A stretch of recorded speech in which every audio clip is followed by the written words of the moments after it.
Welcome back to my channel, YouTube channel Karun sir classes. So last time मैंने आपको बताया था कि सीए फाउंडेशन के बारे में कि आफ्टर 12th अगर जो बच्चे मतलब अभी एग्जाम हुए थे 12th के, तो जो बच्चे वेट कर रहे हैं रिजल्ट का या फिर जो सोच रहे हैं कि हमें आगे क्या करना चाहिए, तो मैंने उनके लिए वीडियो बनाई थी कि आप सीए फाउंडेशन का एग्जाम कैसे दे सकते हैं, उसकी क्या रजिस्ट्रेशन फीस है, फीस क्या है, और इवन मैंने सिलेबस के बारे में भी डिस्कस करा था।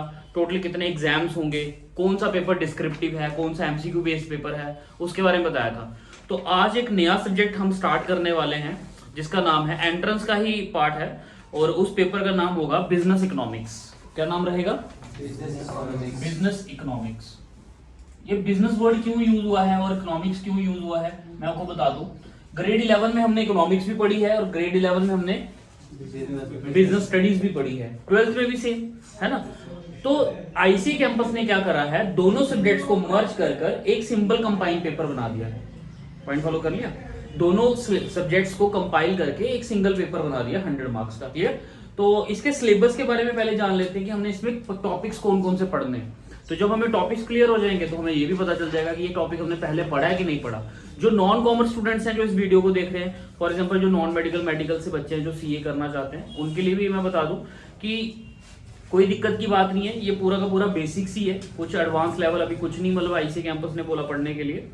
तो जो इसके टॉपिक्स है मैं उसके बारे में आपको बता देता हूँ। तो जो पहला टॉपिक इसमें हम पढ़ने वाले हैं बिजनेस इकोनॉमिक्स में, पहला चैप्टर कह लो आप, ठीक है, उसको कहते हैं introduction to business economics. Introduction to business economics, ठीक है।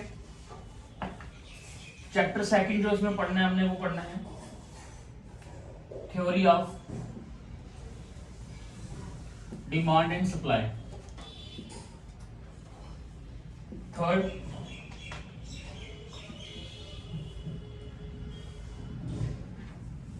Theory of production and cost.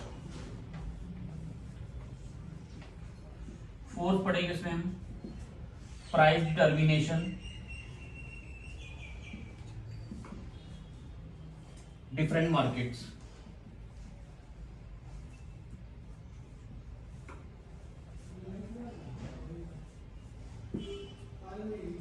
Fifth इसमें है हमारा determination of national income. Business cycle पढ़ेंगे हम इसमें 6 वाला, ठीक है। 7 पढ़ेंगे इसमें हम पब्लिक फाइनेंस।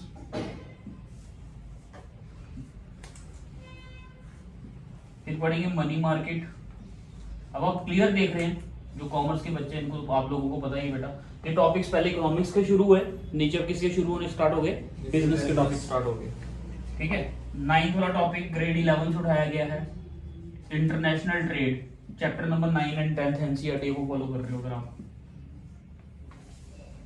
और लास्ट टॉपिक हमने पढ़ना है इंडियन इकोनॉमी। बड़ी इंडियन इकोनॉमी पूरा पढ़ने की जरूरत नहीं है, ये हमें उन्होंने मेंशन करा है कि कहां से कहां तक पढ़ना है। बिफोर 1950 से 1991 ऑनवर्ड्स का बताया हुआ उन्होंने। तो ब्रीफ हिस्ट्री पढ़ने की जरूरत नहीं है इसमें। जो हमारा इंडियन इकोनॉमी था ग्रेड 11 की बुक, वही हमने पढ़ना है, सॉरी 12th की बुक। तो स्टेट बोर्ड में कुछ लोग इसको 11 में पढ़ लेते हैं, बट सीबीएसई में 12th में पढ़ना पड़ता है मेरे वाला चैप्टर। क्लियर? सो अभी ये चैप्टर जो हमने नया सब्जेक्ट स्टार्ट करा है, नया पेपर की तैयारी कर रहे हैं, तो इसका जो अप्रोक्सीमेटली सिलेबस है वो मैं खत्म करने की कोशिश करूंगा सितंबर मंथ तक, ऑलमोस्ट हो जाएगा। और इसकी पूरी की पूरी डिटेल वीडियोस भी मतलब यूट्यूब चैनल में मिलेगी आप सबको, ठीक है। तो अगर कोई डाउट्स अगर कुछ नहीं है, जो ऑफलाइन बच्चे हैं वो तो ऑफलाइन पढ़ सकते हैं, कोई दिक्कत नहीं है। जो ऑनलाइन बच्चे हैं वो कमेंट सेक्शन में इस टॉपिक के बारे में दोबारा से बताइए, हम फिर भी उस टॉपिक की एक रिवीजन वीडियो दोबारा से बनाएंगे। प्लस आपको इसके लिए मॉक टेस्ट, जो भी इस चैप्टर को हम पढ़ेंगे उसके मॉक टेस्ट आपको पीडीएफ के रूप में मेरे डिस्क्रिप्शन बॉक्स में मिल जाया करेंगे, और जो ऑफलाइन बच्चे हैं उनको ऑफलाइन ही मिलेंगे। क्लियर? ये सिलेबस है, समझ आ गया आपको? तो आज हमने जो टॉपिक स्टार्ट करना है वो कौन सा करेंगे? इंट्रोडक्शन टू बिजनेस इकोनॉमिक्स, ये टॉपिक स्टार्ट करेंगे आज हम। क्लियर? ये रब कर दूं मैं, ये नोट कर लिया।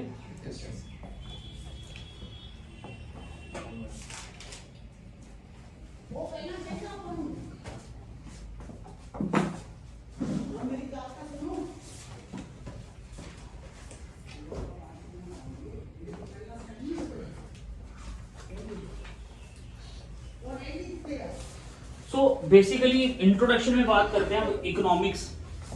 जो कॉमर्स स्ट्रीम के बच्चे हैं उनको तो पता ही है इकोनॉमिक्स क्या चीज होती है ना? तो मैं पूछ लेता हूँ, फिर पता है तो शाबाश। कौन बताएगा मुझे इकोनॉमिक्स क्या होता है? What do you mean by economics?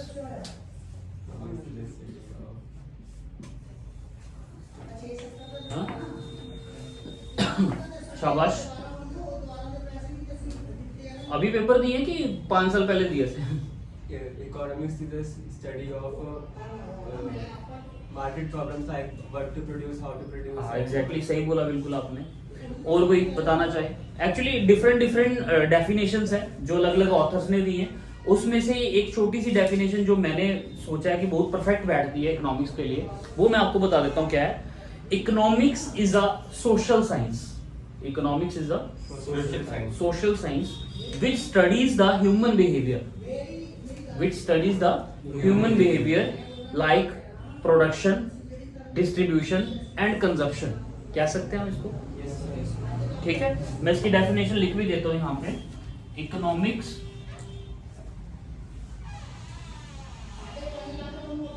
Is a social science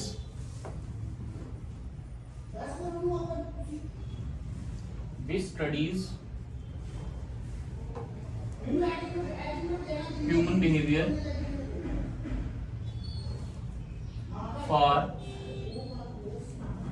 production, distribution and consumption। Clear? ठीक है। और अगर आपसे कोई पूछ ले कि how many types of economics जो हमने पढ़नी है, कितने प्रकार की इकोनॉमिक्स होती है, तो हम क्या बताएंगे? इकोनॉमिक्स 2 प्रकार की होती है। टाइप्स ऑफ इकोनॉमिक्स की बात करें अगर हम, तो एक होती है माइक्रो, जो बच्चे ग्रेड 11 में पढ़ते हैं, माइक्रो इकोनॉमिक्स। और दूसरी होती है मैक्रो इकोनॉमिक्स, जो आपने ग्रेड 12 में पढ़ी है ना? पर I think might I am be wrong some कि भाई स्टेट बोर्ड में शायद माइक्रो 12th में पढ़ाई जाती है या मैक्रो, कुछ ऐसा ही है। बट सीबीएसई में आपको पता ही है कि माइक्रो के साथ स्टैट का कॉम्बिनेशन होता है ग्रेड 11 में, और मैक्रो के साथ इंडियन इकोनॉमी का कॉम्बिनेशन होता है। क्लियर? तो ये टाइप्स ऑफ इकोनॉमिक्स है। बट एक और चीज है, एक और चीज मैं आपको बता दूं कि इकोनॉमी क्या चीज होती है। कुछ लोग इसको, मैं जैसे इकोनॉमी बोलता हूँ, कुछ लोग इसको इकोनॉमी बोलते हैं, अलग अलग कुछ हर वर्ड है। बट ये होता क्या, इकोनॉमी की होता क्या है, बता सकता है कोई? इकोनॉमिक्स के बारे में बता दिए कि ये सोशल साइंस है जो ह्यूमन नेचर को पढ़ती है। उसके बाद हमें बता दिए कि भाई प्रोडक्शन क्या है, डिस्ट्रीब्यूशन क्या है, कंजप्शन क्या है। इकोनॉमी क्या चीज होती है? जब पूरे देश की हम बात करेंगे, डेवलपमेंटल गोल्स की बात करेंगे, जब देश की ग्रोथ की बात करेंगे, फॉर एग्जांपल आप बड़ी बात सुनते हो, जीडीपी की बात हो रही है, जीएनपी की बात हो रही है ना, एनएनपी की बात हो रही है। तो जब इकोनॉमी एज अ होल की बात करेंगे हम, इकोनॉमिक्स एज होल, जब पूरे देश की बात, पूरे मतलब जैसे इंडिया की इकोनॉमी की बात करें, तो इंडिया की इकोनॉमी हम किन चीजों से देखते हैं? इंफ्रास्ट्रक्चर से, है ना? उसके बाद हम किससे देखते हैं? मेडिकल लाइन से, प्रोडक्शन से, डिस्ट्रीब्यूशन चैनल से, है ना, ट्रांसपोर्टेशन से। तो ये इकोनॉमी की बात हो रही है, economics as a whole. Clear? और इसके साथ मैं आपको एक चीज बता दूं, यहां तक समझ आ गया आपको?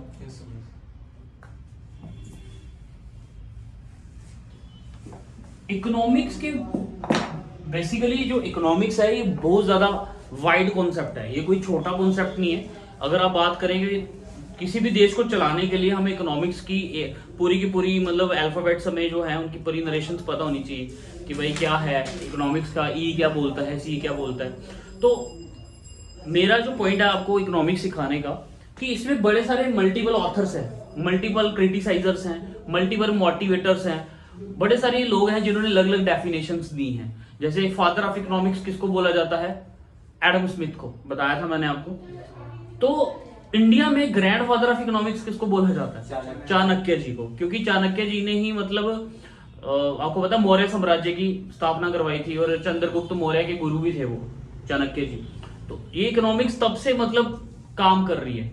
इकोनॉमिक्स जो मेनली स्टडी करती है मार्केट में जो इकोनॉमिक्स का स्कोप है वो क्या है कि वो डिमांड सप्लाई को देखती है। किसको देखती है?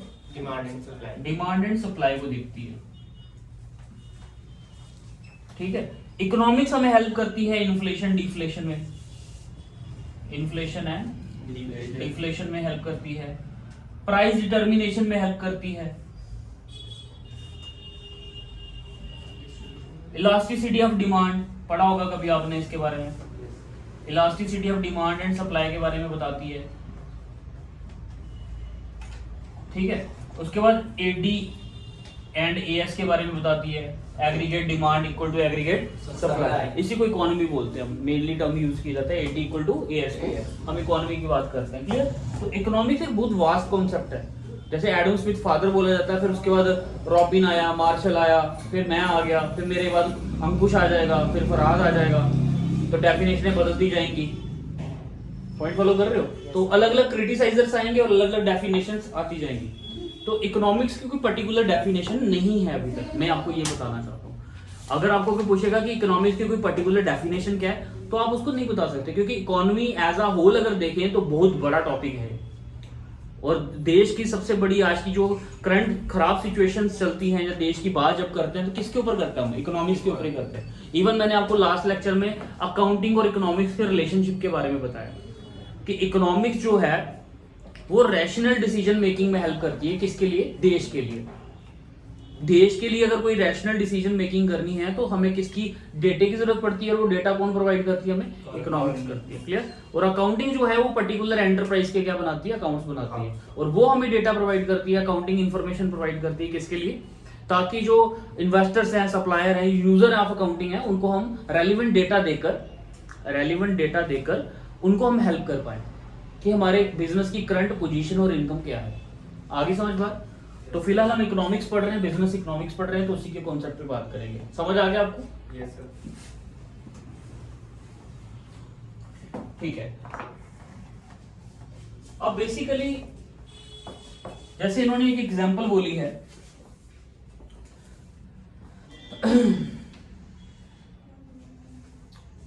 एक एग्जांपल है, जैसे बोला इन्होंने, it is your birthday, your mother gives you 1000 rupees as a birthday gift. आपको 1000 रुपया मम्मी से मिला, खुश हो जाओगे? कैसे? खुश होके दिखाओ। तो 1000 रुपये बर्थडे गिफ्ट मिला और आपने, you are free to spend the money as you like. जो चाहो वो ले सकते हो, हेलीकॉप्टर भी ले सकते हो, ड्रोन शॉट भी ले सकते, ड्रोन शॉट कह रहा था मैं, ड्रोन ले सकते हो। ठीक है, उसके बाद और क्या ले सकते हैं? आईफोन ले सकते हो 1000 रुपये में, लेकिन उसमें वो आईफोन में सिम नहीं डलती, वो सिर्फ वो बुंगरो वाला गाना गाता है। ठीक है, तो वो हो सकता है। तो आप क्या करोगे? आपसे एक क्वेश्चन इलस्ट्रेशन है, व्हाट विल यू डू? आप क्या करोगे? You have many option before you such as, बताइए क्या करोगे आप 1000 रुपये का अगर आपको बर्थडे पे 1000 रुपये मिलेगा? गलत चीज नहीं बोलना, ऑडियंस देख रही है। हाँ जी, तो आज जी आप क्या करेंगे 1000 रुपये का? सोचना पड़ता है। गोल्ड में लगा 1000 रुपये गोल्ड में लगा देगा। वेरी नाइस, बहुत अच्छी सोच है बेटा। हम 1950 की बात नहीं कर रहे। अच्छा, आप अंकुश जी कहाँ लगाओगे? पता नहीं। दूसरे में। ठीक है, हिमांशु आप कहाँ लगाओगे बेटा?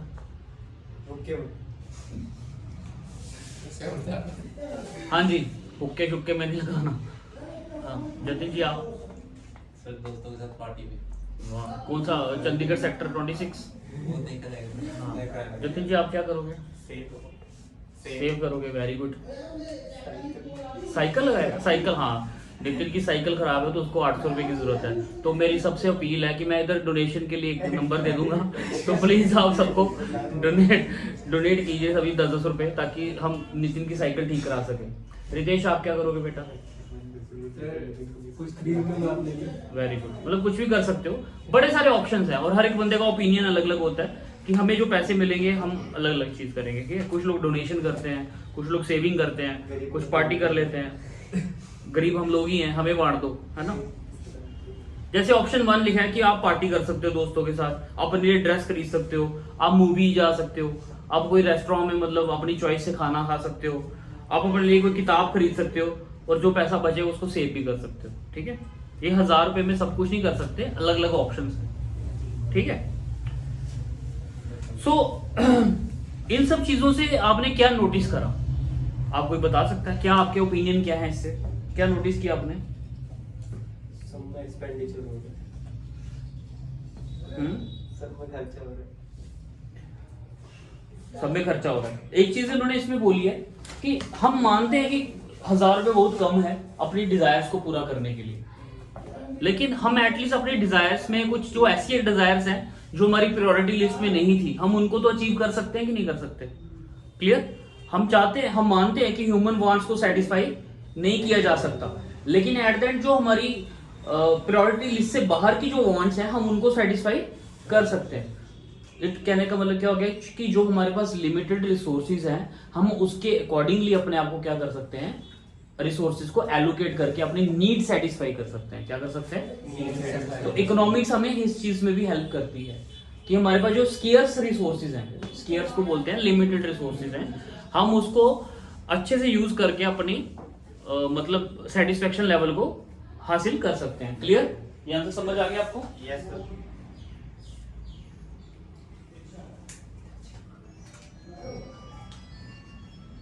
यहां तक समझ आ गया ना?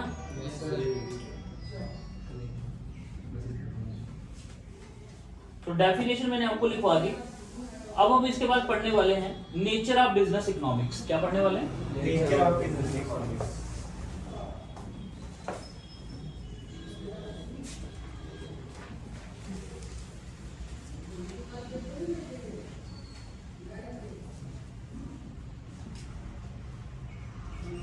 तो मैंने आपको पहले ही इस टॉपिक से पहले ही बता दिया कि इकोनॉमिक्स 2 प्रकार की होती है ना, माइक्रो एंड मैक्रो होती है। बट इकोनॉमिक्स को अगर हम बात करें तो कुछ हिस्सों में डिवाइड किया गया, जैसे माइक्रो एंड मैक्रो को बोला जाता है subject matter of economics, subject matters of economics. ठीक है, और इसमें हमारा आता है माइक्रो इकोनॉमिक्स और मैक्रो इकोनॉमिक्स। क्लियर?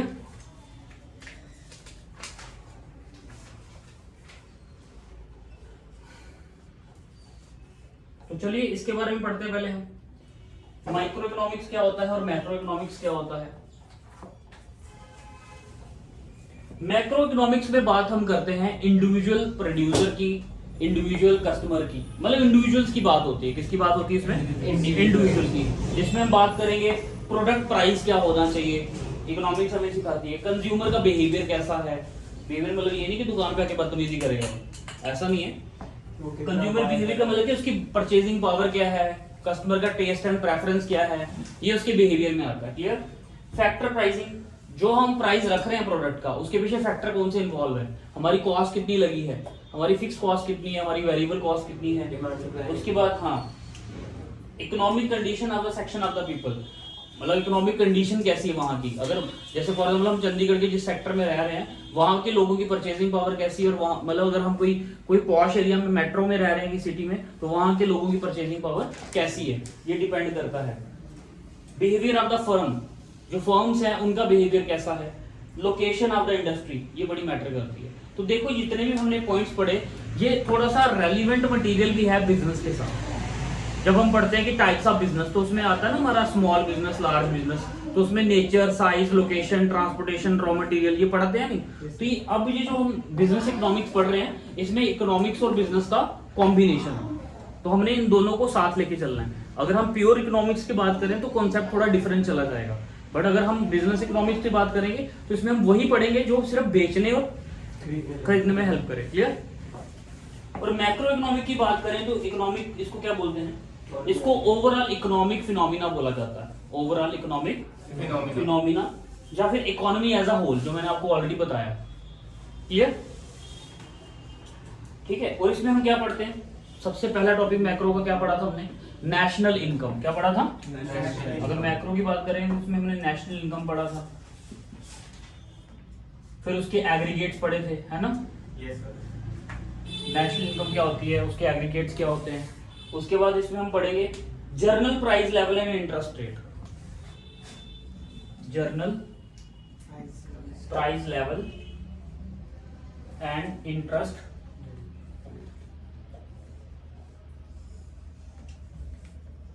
ठीक है। कहने का मतलब जर्नल कि भाई अगर कोई प्रोडक्ट बन रहा है तो उसका जर्नल प्राइस क्या होना चाहिए। तो इकोनॉमी एज अ होल की बात हो रही है, इसमें इंडिविजुअल की बात नहीं होगी, इसमें इकोनॉमी सबकी बात होगी। इस देश में जितने प्रोड्यूसर्स हैं, जितने कंज्यूमर्स हैं, सबकी बात। क्लियर?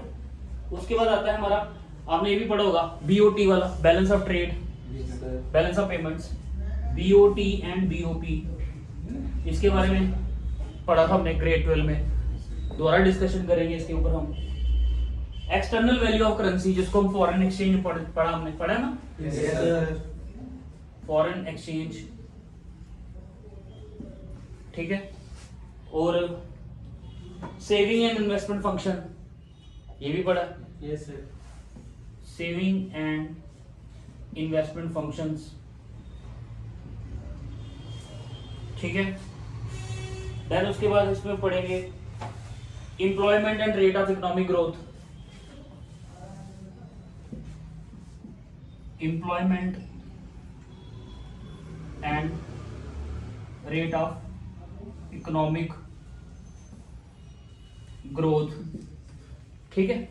तो ये था हमारा माइक्रो और मैक्रो के बीच में। माइक्रो का मैंने बता दिया, इंडिविजुअल के ऊपर स्टडी करनी है, location, size of the business, nature of the business, price factor, consumer, ठीक है, बिहेवियर, फर्म्स बिहेवियर।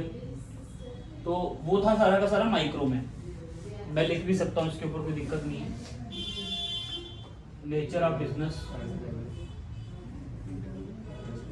ठीक है, लोकेलिटी की बात हो रही है, consumer behaviour, firms behaviour, price factor. तो ये हम पढ़ेंगे सिर्फ किसमें? माइक्रो में। और जो मैंने नीचे सारा मेंशन कर रहे हैं हम पढ़ेंगे मैक्रो में। क्लियर?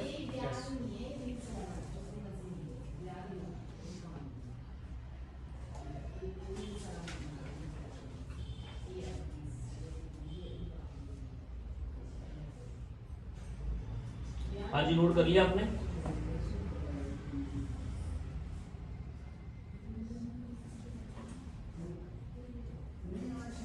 हाँ जी, हो गया नोट? कब कर दूं? ठीक है। अभी सिर्फ मैंने नेचर में एक आपको सब्जेक्ट मैटर ऑफ इकोनॉमिक्स बताया। ठीक है। अब हम पढ़ने वाले हैं एक्चुअल नेचर इसके है क्या इकोनॉमिक्स के। वो तो जो सबसे पहला नेचर है इकोनॉमिक्स का, बिजनेस इकोनॉमिक्स को हम साइंस भी बोलते हैं। क्या बोलते हैं? इज अ साइंस कह सकते हैं।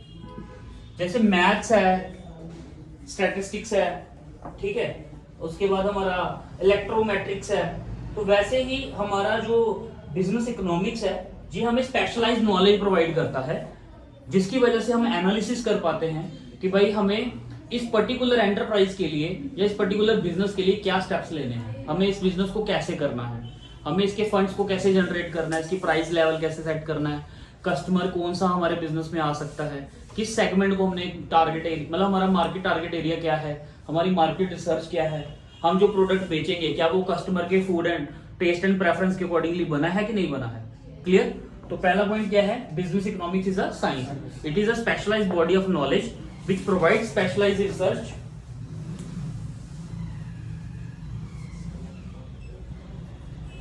which provides specialized knowledge of results sorry। और या फिर इसमें ये भी लिख सकते हो कि भाई it is a tool which helps to take decision। It is a tool which helps to take decision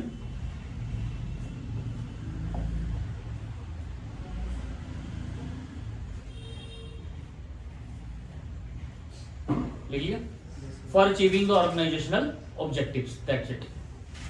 इसमें इतना ही है, clear.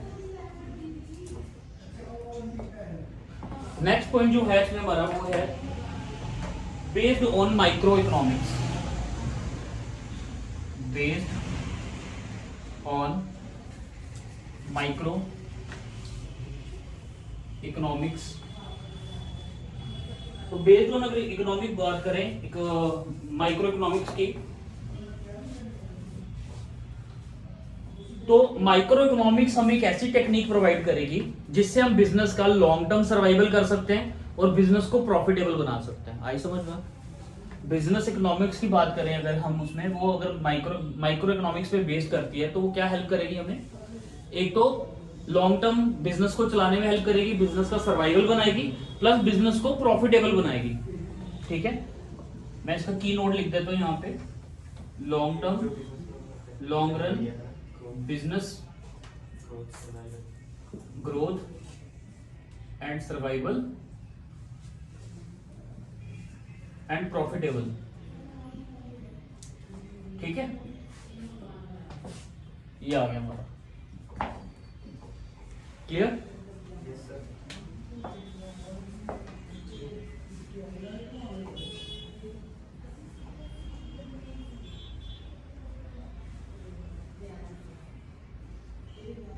incorporates elements of, next point है इसमें हमारा, incorporates elements of macro analysis, macro analysis।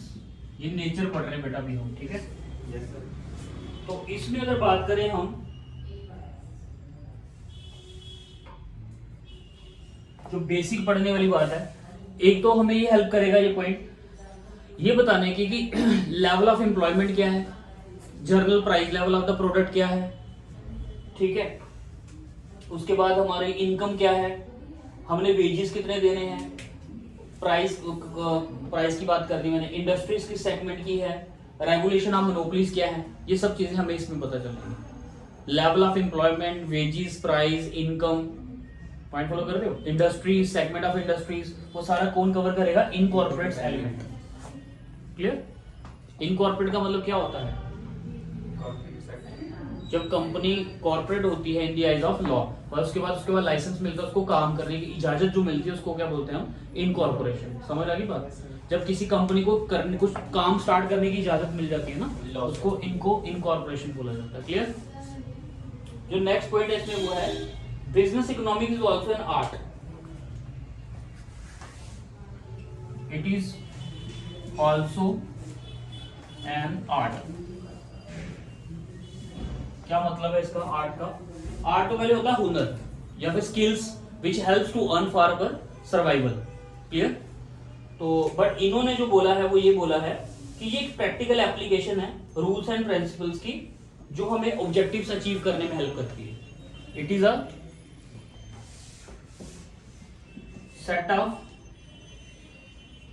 set of rules and principles which helps to achieve organizational goal। Clear, समझ आ गया। Next point है हमारा pragmatic in approach, pragmatic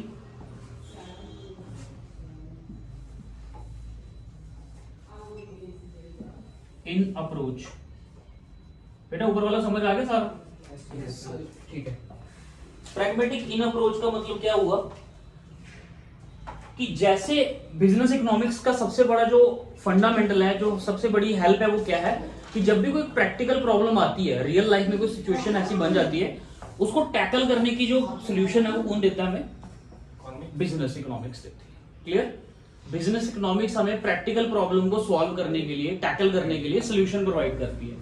ठीक है, इसलिए इसमें हम लिख सकते हैं इट हेल्प्स टू प्रोवाइड और tackle to solve, provide solution, or tackle to provide, tackle to solve, it helps to provide solution or tackle to handle, ये solve लिख लो, solve the practical problems.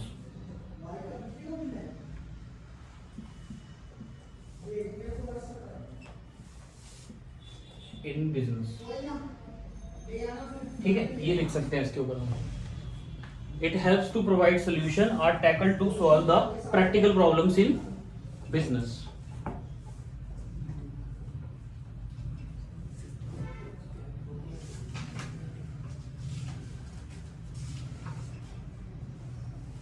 Clear? Next point है इसमें हमारा interdisciplinary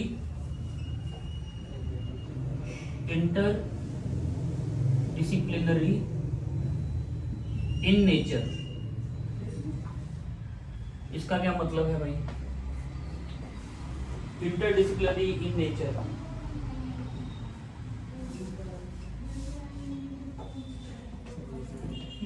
interdisciplinary nature का मतलब हो गया कि ये एक टूल है, जैसे अदर डिसिप्लिन्स हैं, mathematics, operation research, management, accounting, marketing, finance, statistics and electrometric. इसको हम थियोरेटिकल पार्ट नहीं बोल सकते. ये भी एक अनदर टूल है जो हमें, जैसे बाकी सब्जेक्ट्स हमें हेल्प करते हैं एक पर्टिकुलर लर्निंग आउटकम के लिए, वैसे ही हमारा मतलब जो बिजनेस इकोनॉमिक्स है ये भी एक इंटरडिसिप्लिनरी का ही पार्ट है.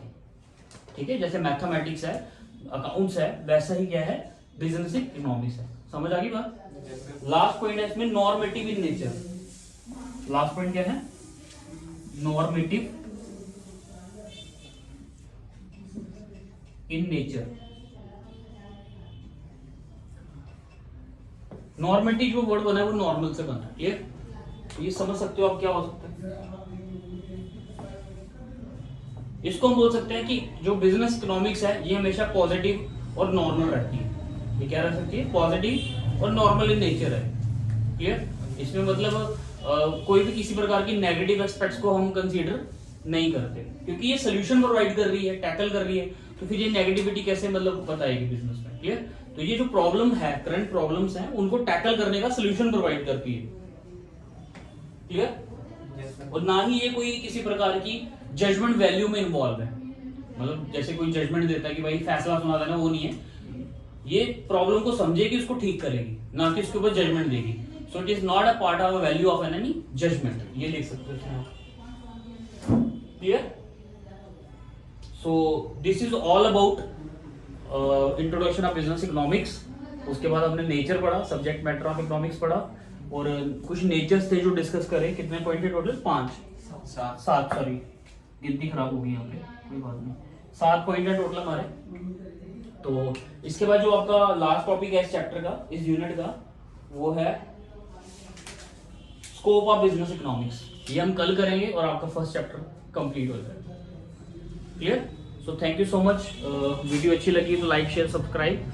वैसे थ्योरी सब्जेक्ट है तो ज़्यादा डिटेल में मैं कोशिश करूंगा, इसको पढ़ाऊंगा, बट ये है कि जो एग्जाम्पल देके समझ आएगा वो ज़्यादा अच्छे से समझ आएगा. तो कोशिश करेंगे कि इस वीडियो में हम एग्जाम्पल्स को ही ज़्यादा फॉलो करें ताकि थोड़ा बोरिंग लेक्चर ना रहे. Clear? Thank you so much. मिलते हैं नेक्स्ट वीडियो में. Till then bye.